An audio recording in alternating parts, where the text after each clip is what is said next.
So we just hung these and it's giving me like restaurant vibes, very vintage, but the light, the atmosphere is really nice. So today we are going to be stringing up these LED filament lights on our pergola. We want to kind of string them up, I guess, through here. So we did pick up 101 feet. That is 30 feet from there to there. There are 32 bulbs here.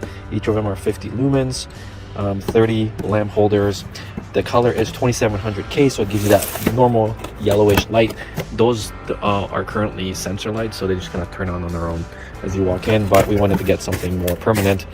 We are going to be putting them eventually on the dimmer, and we are going to be having them work with like Google Home on voice control, so it's easy to just turn them on and off.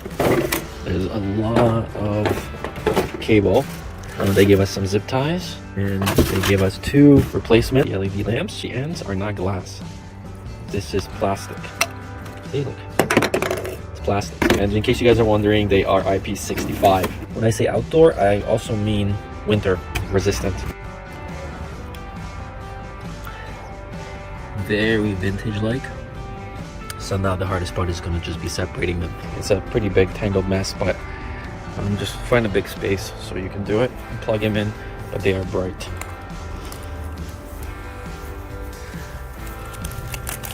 Just pull on your side, like gently wiggle it and see if it all kind of unravels. Now, how do I hang it? So I'm going to show you. So we basically just hammer that in and then we tie it around it. You may want to get yourself these. These will screw into anything, and we're going to use these right here on the setting, right there. We weren't sure what pattern we're going to use and how much lights we're going to have, but we managed to go all the way across diagonal twice. And we also went all the way down there, and that's actually cool because that looks kind of neat there. Honestly, it's giving me like restaurant vibes, very vintage, but the light, the atmosphere is really nice. You can also tag them on an extension and continue adding on lights.